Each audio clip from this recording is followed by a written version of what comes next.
Hey there, I'm Lee Rowley, and this is Lee After Dark. Why? Because there's more to being a business leader than just business.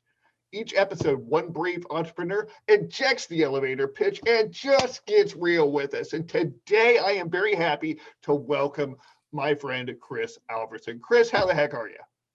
I'm great. Thanks for having me, Lee. It's a pleasure to be here. Absolutely. We'll have a blast as we always do. And I'm looking forward to hearing what's going on in your world. Now, the rules are simple. For the next 20 minutes, you can talk about anything in the world but your business or your career at this point. Should you succeed, you get 5 minutes at the end to tell us how to get in contact with you, what you do, who you'd like to hear from, the usual stuff that we hear on podcasts, right? But we got to get through. Scout's honor. Yes. Okay. Well, we got to get through the 20-minute not talking about your business challenge first. So are you ready to play? I'm ready. Awesome. I'm going to kick off the timer and ask the question always is, what the heck do you want to get into for the next 20 minutes, Chris?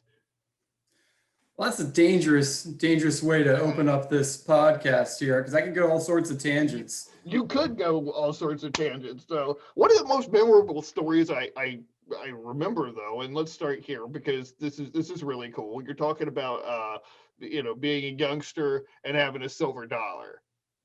That's right. And so just tell me about that, because that's a story that just kind of runs through everything that you've done throughout your life so far. It's a little abstract, but it's a formative experience for me, no doubt. When I was 12, I remember I was a coin collector, and one of my first experiences was at that age. Of course, I'm begging my parents, "Hey, will you take me to the coin store?" Which was not just down the street. I needed a car ride to the mall. And I picked up my first silver dollar, and it was $7. U.S. silver dollar, 1920 some date on it, $7. And I'm driving home, about an hour drive home. I'm in the back of a minivan, 1993 Nissan Quest, wine red, if you can see it. And I was just staring at that silver dollar. I could feel the weight in your hand. You know, the coins and our change, they don't feel like that. And I remember just drinking it in. And I couldn't wrap my mind around it. It says $1 on it. It just blew my 12-year-old mind at the time. And it set me reeling, and it got me interested in the idea of inflation in economics. I didn't know it at the time. That's such a cool thing. And the descriptiveness of that, yeah, if you're lucky to find a really old coin like it, there's just a certain heft to it, certain quality that's very, very different from the currency that's available now. When I was 12, I only had like two friends, and we'd like go down to the creek, and we'd like stand on opposite sides of the creek and throw rocks at each other. So I'm so glad to hear that somebody's done a little something more worthwhile with their childhood. Don't worry. See, I led with a really clever story. Okay. But I got into shenanigans too, so I won't even pretend like I wasn't getting into trouble either. Okay, well, and if you feel like spilling those, they're all welcome on this show. Some of the things we've heard, Lordy, if these walls could talk. The big innovation is that if you say the tree of economics, has a couple branches that split off along the way as people have reacted to different events or different thoughts differently. And if you go through Adam Smith, who was a seminal name in economics, but back then they used the objective theory of value, which to really put it really succinctly is something's worth, if you dig a diamond out of the ground and you spend 10 hours doing it, the diamond's worth 10 hours of Lee Rowley's labor, right? That's what it costs. That's one way of arriving at that. And that theory held sway for a long time, and it still does with some people. Now, on the other hand, the Austrians, one of their big innovation, this is Menger and Mises and Hayek, was they came up with the subjective theory of value. Not that they created it, but they're trying to explain the events that are happening. Right? Reality happens. We're just trying to label it so we can understand it and understand it better. And the subjective theory of value says, I don't care that Lee spent 10 hours of hard labor digging that diamond out of some mine in South Africa. No, it's worth $1,000 because I'm willing to pay $1,000 for it. Or it's worth $1. Maybe it's one of those, cloudy chocolate covered ones, it's not a very desirable one. Anyway, so it has no relation to the diesel fuel or the labor that goes into it. It's the meeting of buyers and sellers in the free market. This to me is what constitutes normal. To hear something outside of that, first of all, points out that it's there. Kind of like the fish swimming in water. It doesn't really know that it's water. What's this water you speak of? You're right, exactly. What is this? But what the value is in the buyer's mind is subjective and not tied to. I remember after college selling original paintings. I mean, I was an art major, so I actually did something. Just to say I did something with it, I would paint abstract paintings and I would sell them on eBay. And some people would complain about spending hundreds of hours on something and then selling it for $5. It's like, well, okay, but if it's not worth more than $5 to the buyer, then it doesn't matter how long you spent on it. That's right. And you understand the game. One artist to another, it's a long slog to the top. Sure. There's a lot of paying dues, and you can appreciate that. It's the journey. It's not just the destination. Absolutely. And I have a lot of respect for artists who are willing to play the game to get to the top. As a visual artist, I started looking at the gallery circuit and how things actually work in the real world. The things that they don't really teach you in college when you're learning about shading and perspective and and volume and negative space and all of the other artistic things that you need to know to be a competent visual artist. But there's no real emphasis on the business aspect of, what the heck are you going to do with this knowledge once you get out, other than maybe express yourself? That's the big question. And I would describe my experience coming up in the music scene and in the conservatory the same way. Okay. Great job of preparing me to play music on your own with regards to making a living playing music. Awesome. So let's get into that, because I know that you've had quite a bit of experience as a jazz player. I mean, was it just like jazz from the beginning, or did you kind of wander through a few other genres before finding your home, or how'd that work? I like it all. I truly do. I listen to it all. I enjoy playing all these different genres. Jazz spoke to me, jazz spoke to me first as a playing musician. Certainly came up listening to classic rock before I was playing music of my own. My dad did a thorough job of indoctrinating me with the Beatles and Pink Floyd and Led Zeppelin. Okay. So, already had this appreciation, and Pink Floyd, in fact, was my first experience enjoying a saxophone. I heard that sax solo on Money. Oh, it's in absolutely. 7. It's awesome. Mm-hmm. I figured that solo out. And I was in, and then jazz band became an option in junior high. And then that was it. Once I was exposed to jazz and I realized that I could improvise, I didn't have to play someone else's music. I could play what I wanted to play in the moment. And I was done. That was it for me. And I found a local blues musician who, blues and jazz being very, very closely related on the tree. Mm-hmm. Who took me under his wing and showed me how to improvise and drugged me out to his gigs and let me play with a real band. It was a tremendous experience. I just alluded to Joe Poland was the local blues musician who took me under his wing as my first mentor. He showed me how to play the saxophone, told me that it was okay to play bad notes. If you play the wrong note, play it again louder. I meant to do that, right? Right. He took me out to play with his band, which was, it wasn't his band, but it was H. Baum Ferguson and the Medicine Men. He was a blues legend. He's a blues shouter from the 1950s. So it's a very specific genre. And, just kind of raunchy lyrics, 1-4-5 blues, up-tempo tunes, just a lot of fun, played in a barbecue joint, that kind of thing. And I learned a lot from music. I mean, I learned to be much more comfortable in my skin. I was initially a shy child, and wasn't necessarily comfortable or natural on the stage. So, it kind of got me used to mixing it up with people out there in the real world and, learning my place. Okay. Understanding how that you can communicate with your audience in your own way. And to you, that was through your music. Really, really Absolutely. cool. Give me a microphone at say age 12, age 18. I don't know what to do with that, but if I got a saxophone in my hands, then I know what to do with it. I'm okay. Right. Maybe a security blanket of sorts.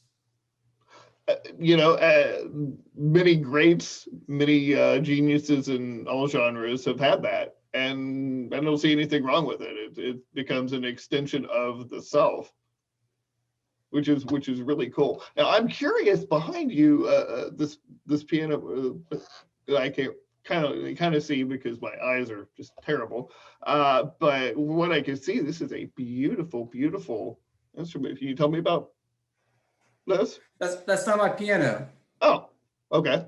That's my groovy Zoom background. Oh, that's your Zoom background. Oh, geez, right? I forgot. But I'm flattered. That must have mean that I set it up okay. You did. Well, you know what? It's been flawless so far. Like, yeah, you showed me there's the dead zone where your cup doesn't, have a problem like that. But I totally forgot about that. So it looks natural enough that it fooled this old blind man anyway. Yeah, I've got a piano on the other side of that wall, a real one actually. My daughter is 11 and she's been taking piano. It'll be 2 years in April, and she is taken off. She just eats it up, and she plays clarinet in school. So she can sing. She's real musical. Can't help it. We're just I couldn't be more proud of her. Like right now, she learned Journey, Don't Stop Believing. Oh, holy smokes. Oh yeah, and she's working on Pink Floyd, Another Brick in the Wall Part 2 right now, and it's groovy because it doesn't just make me happy as a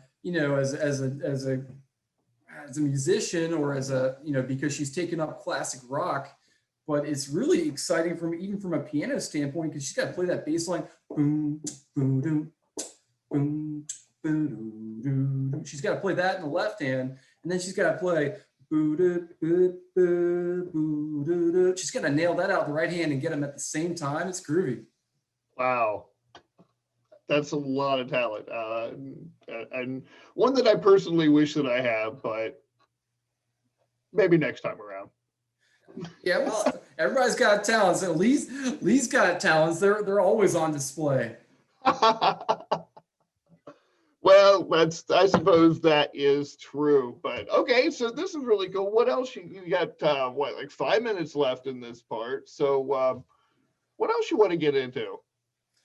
Well, let's see. I guess we don't have time for all the story. I had a couple stories that I thought you might appreciate. So I'll leave you with this one.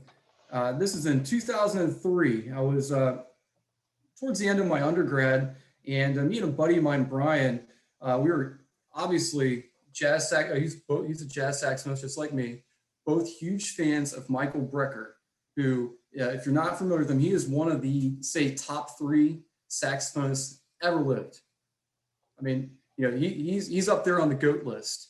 And so 2003, he's at the top of his game. And I had a concert on the same day that I was supposed to play in for the school wind ensemble that I was in. And so it's pretty interesting.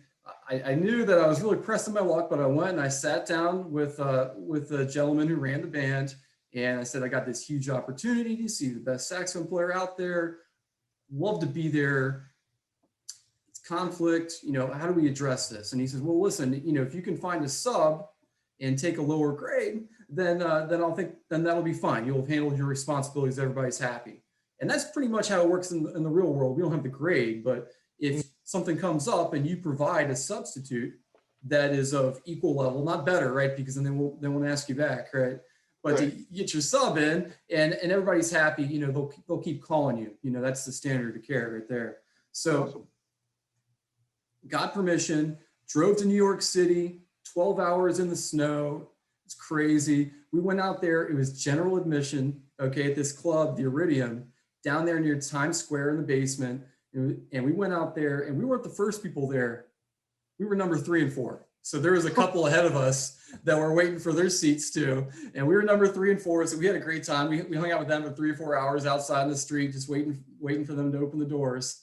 And sure enough, they opened the doors and we shot in. Okay, it was general admission and intimate club. Maybe it seated 150 people. We were right up on the stage. It was like 6 feet up off the floor, and we were maybe 2 feet back, right there, just like looking up, basically, see his ankles. It was awesome. So we were there. We had a great time. The couple that we met there thought we were a blast, and they paid for our tickets to stay for the second set. Keeps getting better. In between sets, so we're staying now. In between sets, Brecker comes out, and he's mingling. And I'm still a little shy.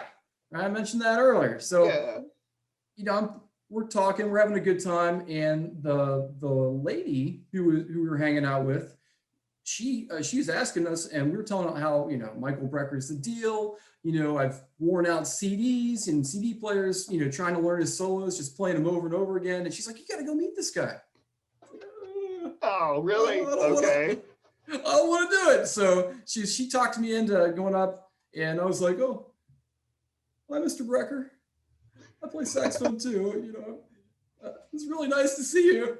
I didn't know what to say at all. And so, but, I got to shake his hand, and somehow I communicated that he had, irrevocably changed the arc of my life, that I, transcribed his solos, aspired to play like him.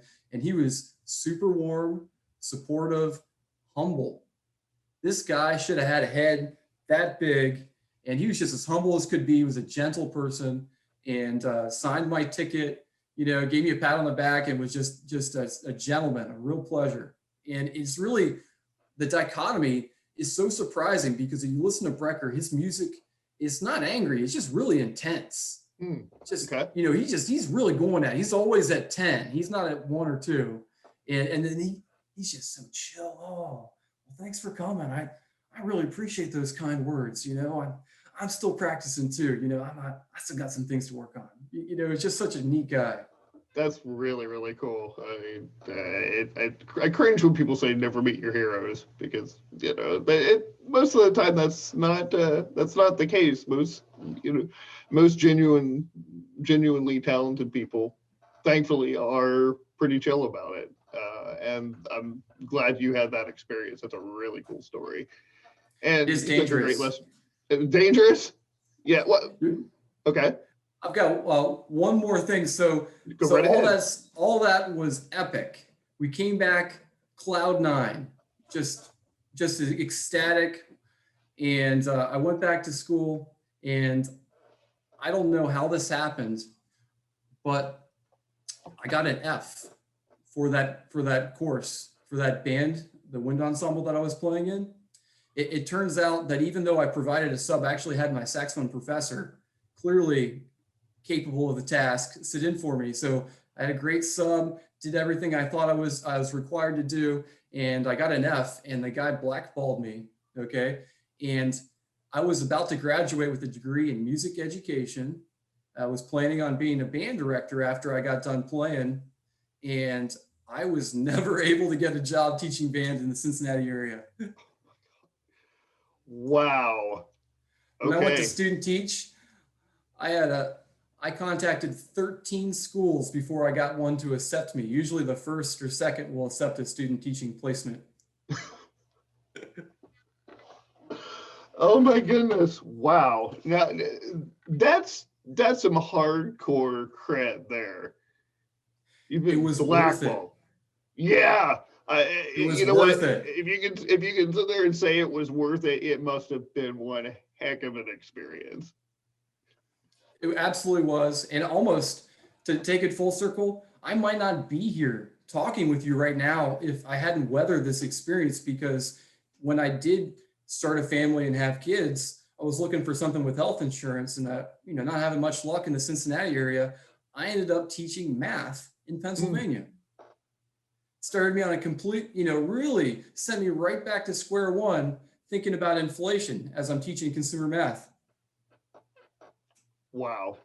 Well, yeah, that's true. And that actually segues into what you're doing now, right? And that's That's right. perfect because we hit the 20-minute mark. We have successfully completed the Lee After Dark 20-minute not talking about your business challenge. So yay. I won the challenge. You won the challenge. So What do I win? Yeah, invisible confetti raining from the sky for one, as it always is.